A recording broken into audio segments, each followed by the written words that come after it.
Okay, moving on, it's 1:30, so our next session is Customizations in Primo VE by Casey Risa. Casey is the Assistant Professor and Electronic Resources Librarian at Washington and Lee University. Her research interests include access, affordability, and assessment of e-resources, discovery, user experience, and organizational management. She is familiar with Alma, Primo VE, and Summon in the Ex Libris product suite. Casey, thanks for coming today. Again, I'll let you know at the 20-minute mark if you don't pick up on it, and we'll answer the questions then. Thanks. Okay, sounds good. Let me go ahead and get my presentation up.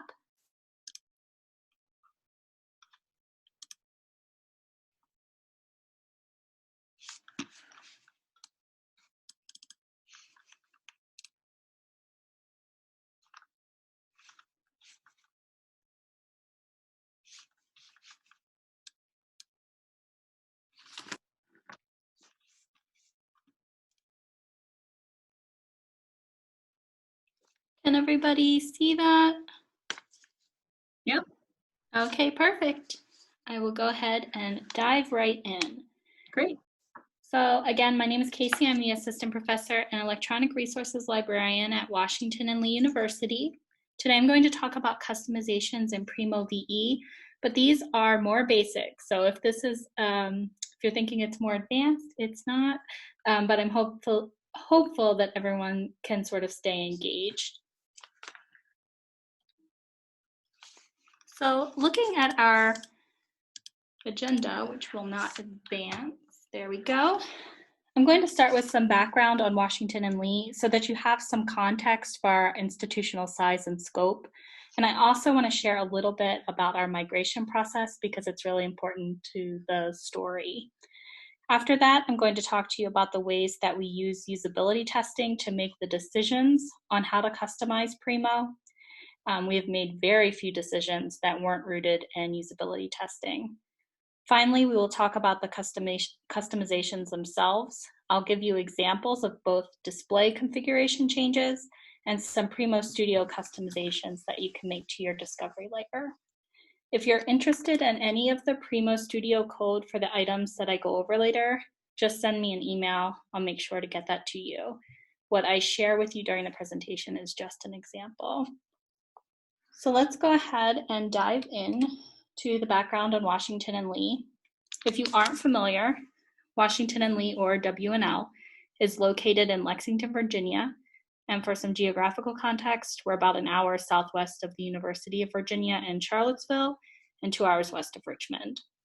WNL is a selective liberal arts college with 2 undergraduate divisions. We have the college, which houses our humanities and sciences, and the Williams School of Commerce, Economics, and Politics. We also have 1 graduate division, and that's our School of Law. Each year, WNL enrolls approximately 2,200 students across all divisions. Typically, that will mean 1,800 undergraduates and 400 law students. Switching gears to our migration background, Washington and Lee started migration from Millennium Summon to Alma Primo VE in 2017. We actually had a whole year for our migration period, which is a lot longer than most institutions. We went live to the public in January 2018. And after we went public, our focus was on fixing the kinks for access services and technical services. We didn't pay much attention to Primo. We wanted to make sure that it was working and users could get to information, but that's all that we were really worried about at the time. We did, however, want to make sure that what they were finding was accurate and accessible.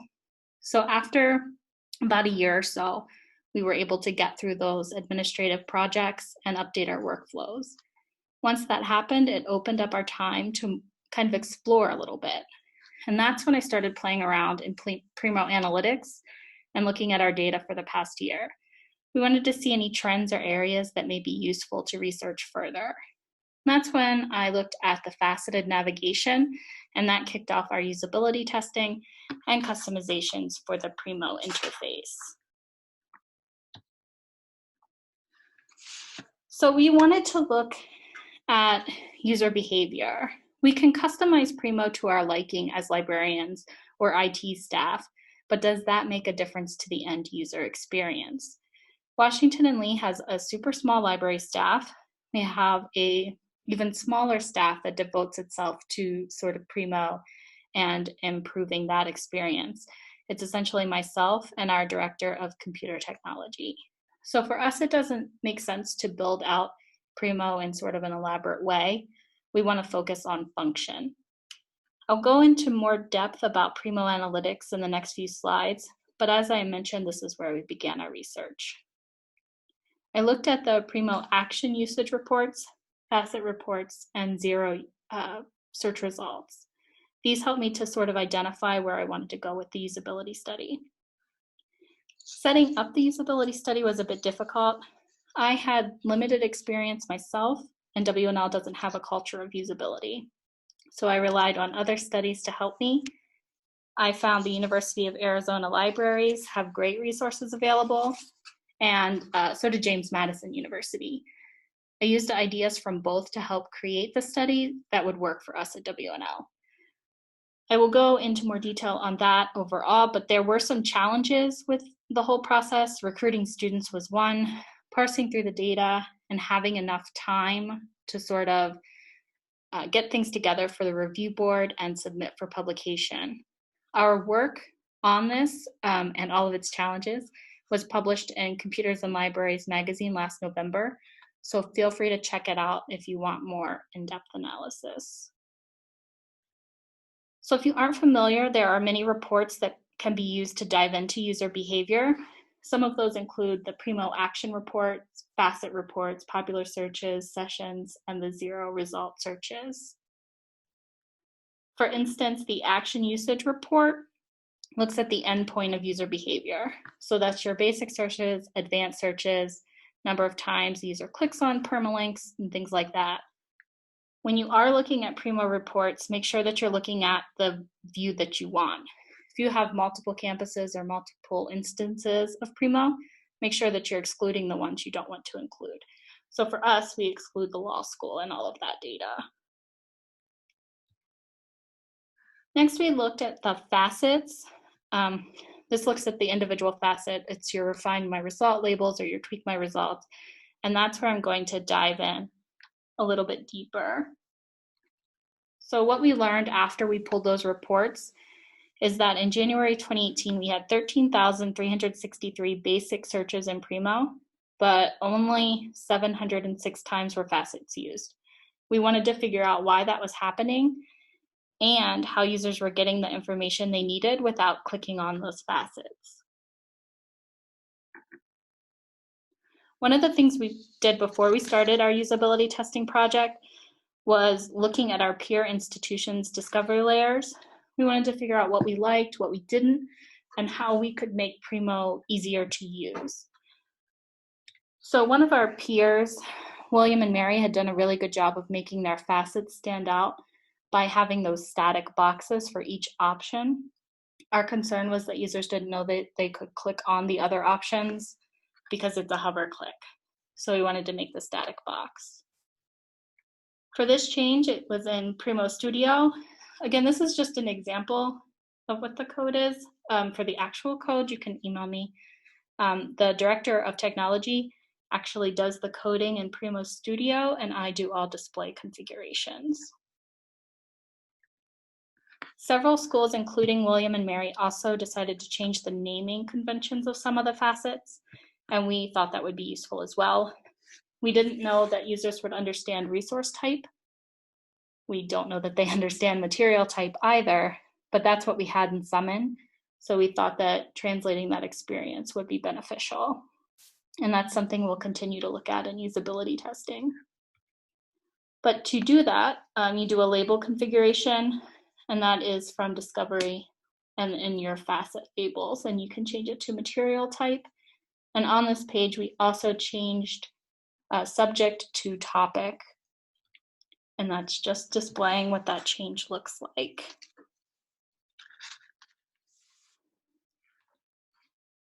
The last piece of terminology that we changed was the expand my results.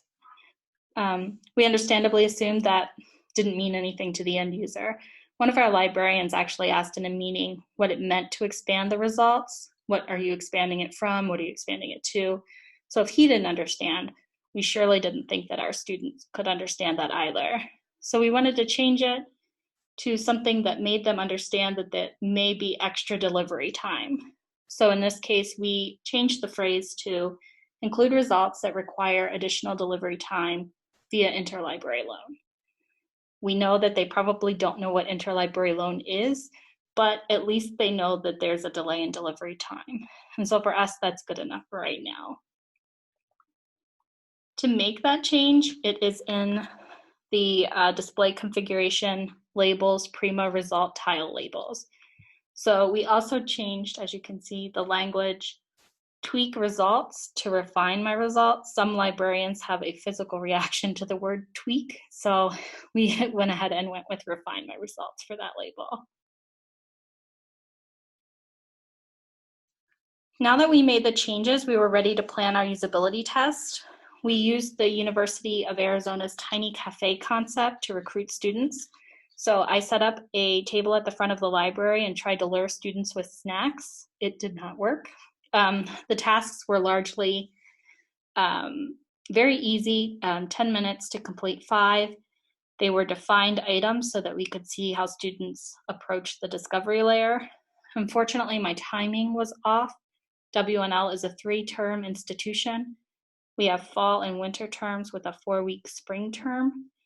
The spring term is when I tried to do the testing, and students typically study abroad, complete an internship, or do a really focused research project during that term. So trying to recruit the already limited number of students was painful. We did, however, recruit 9 students and 1 staff member. I needed the help of our access services team and outreach librarian who had a relationship with the students so that they didn't think it was such stranger danger. What we learned from this is that students weren't using facets, of course, and they were using Discovery like Google. They were anticipating that whatever they searched would get them the results in the center of the page. And when they did somehow get to the full record, they weren't sure where to click. We wanted to change that. So we did some small things. One of the first things we did was bold the availability statement so that users had a clear picture of what they needed to click on for access. This change was completed in Primo Studio. And again, that code can be provided if it's necessary. We also turned on direct linking, which is a bit of a contentious topic in the e-resource world. Direct linking allows the user to click on the availability statement, takes them right to the vendor's platform where they can download. We turned off the option where you can sort of select and choose which resource it would go to if there's multiple.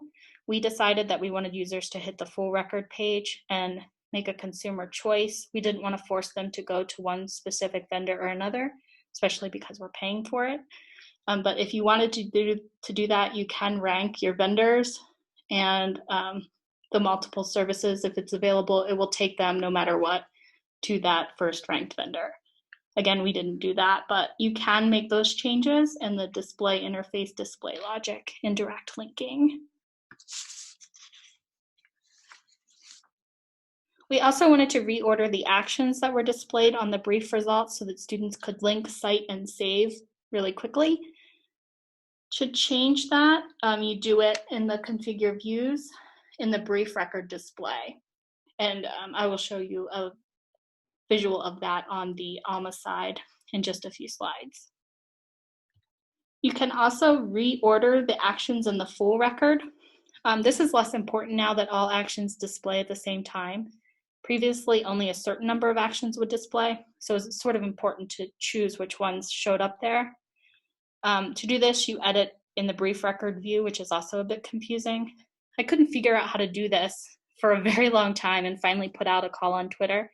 And my colleague Leslie Moore at MD Anderson shared this trick with me. Items that you want listed first should be at the bottom of the list, so it works in the opposite way that you'd think. So this is a screenshot of the configuration. This is where you choose the 3 you want on the brief record, and you can see that there. We've chosen those 3. And then also this is where you can sort them. So we wanted permalink first, and I was always putting at the top, but actually it goes at the bottom so that it displays first. Again, it's not as big of a deal now, but if you want to change the order, there you go.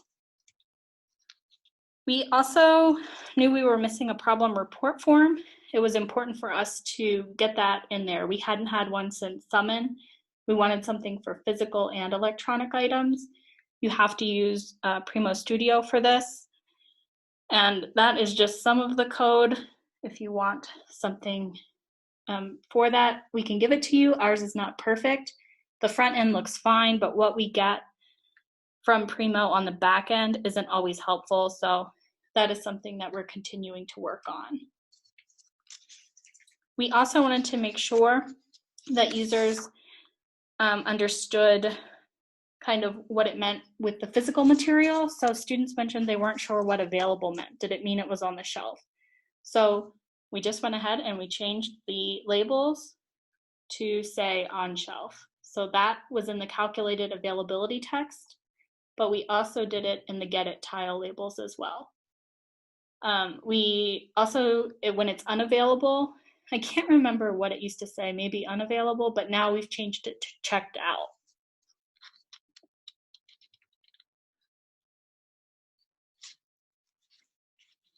And then we also built out the location items. That was in Primo Studio. Students weren't really able to navigate and figure out where the location was. And so we built some code so that the box is more readable.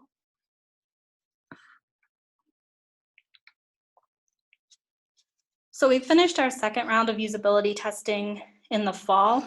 We took a different approach this time. We offer a minor in the library that librarians teach, and that's called Digital Culture and Information. So I worked with the librarians that were teaching last term, and they offered their students extra credit if they would sit with me for the usability testing.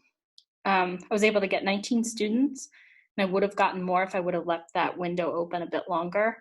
And they were a mixture of first years through seniors. So this is an approach we're going to take in the spring as well.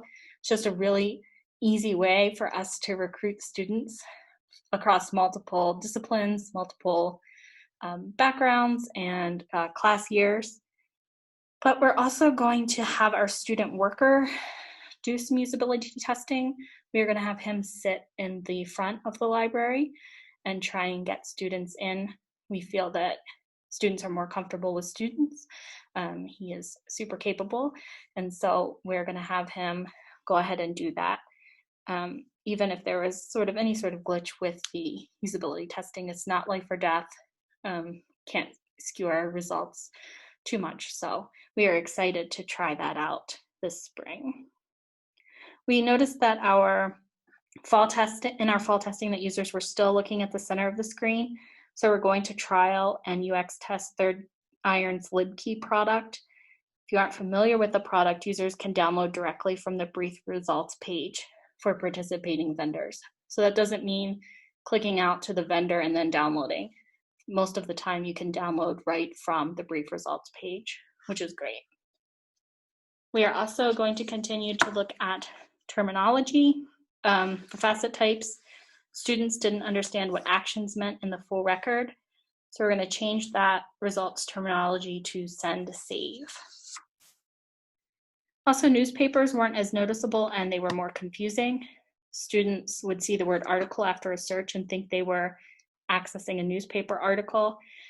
The search also blends in with the facets. It took our students approximately 3 minutes on average to find a general newspaper article on Amazon fires in Brazil. They were using advanced search, the years, they were doing everything correctly, but they couldn't get to the newspaper article because they weren't in that specific search. The task was also abandoned the most and frustrated students the most. So now we're looking for ways to enhance the visibility of that search within Primo. And I just want to touch on one more thing, the resource recommender. If you haven't used it yet, it's super helpful, especially for databases that you want your students to get their hands on. We set up recommenders for all of our databases and then some of our suites. So an example here is Gale databases. We have a ton of them, and one of our faculty members wanted to be able to search through or look through all of them at once. And so I set up a recommender for just general Gale databases that we had access to. And you can do that through the resource recommender configuration. And this is what it looks like after, so that if somebody types in any of the words that you tag, it comes up automatically. Some reason I tagged American fiction as Gale, so I'll take that out. So we just have Gale databases showing up for that general keyword, but it's really handy. So if you haven't customized Primo in that way, it's a really useful tool. So I think I've talked your ears off enough. We are at the 20-minute mark. Close, so I will go ahead and wrap up. We are at the 20-minute mark, as you timed that perfectly. There are 5 questions in the Q&A if you'd like to take a look. Sure. Except I clicked off. Would you like me to read them to you? Yeah, I don't see them. Okay. Did you think of asking students what they understood material type to mean? Yes, we are going to ask them that in the next usability study. Okay. Why did you think it was important to add the link action to the brief record?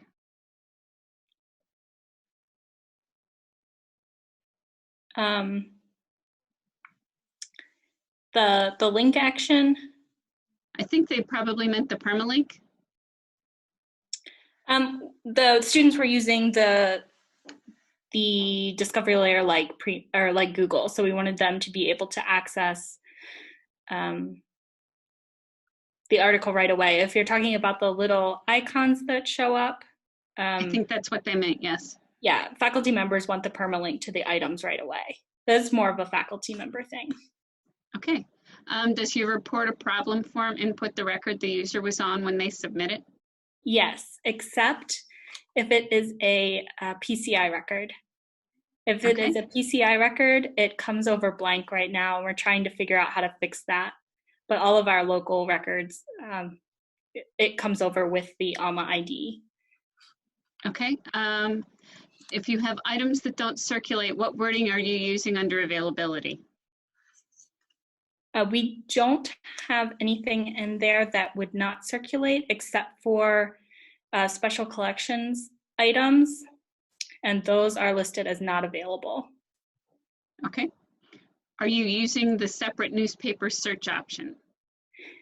Yes, we don't have a choice. So that's the only thing that we have is the separate newspaper option. So we're trying to figure out how to make that more visible. Okay. And did your usage increase after the changes you made? In other words, can you measure any positive results? Our usage, in terms of facet usage, it did increase, but I'm not sure if there's a correlation between what we did so far. That's something we're going to continue to pay attention to. It could be because Primo is still so new, people are just getting used to it. So that's hard to gauge right now. Okay, and there is a request in the chat for you to put your email up. I know that you lost your ability to share, but if you could put your email contact in the chat. And again, the slides and the video will be available hopefully next week. While that's happening, there's one more question just popped up. Where is the article published? Which was Computers and Libraries. I found it, it's in December 2019. I just went and looked for it. Do you have any materials located off-site? If so, do you have your availability set up so a user can click on it and be directed to an off-site page? We actually do not. We have no resources off-site. Everything is on-site. Okay. We still have, I'm checking the chat.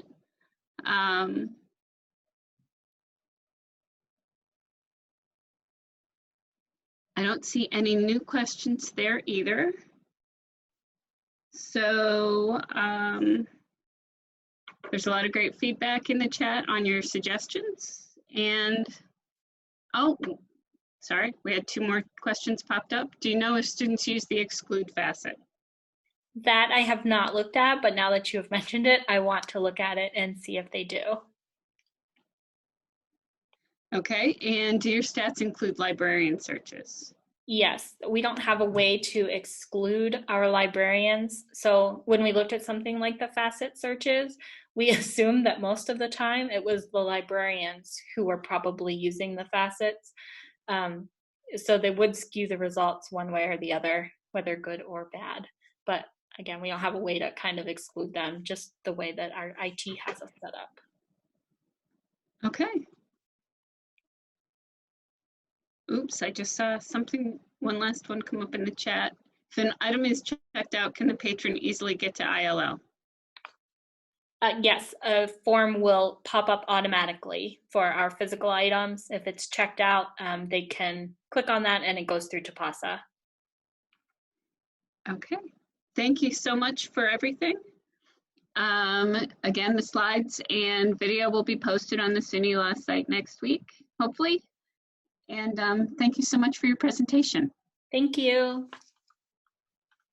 We will be back at 2:10 for the last two sessions of our day. See you in a couple of minutes.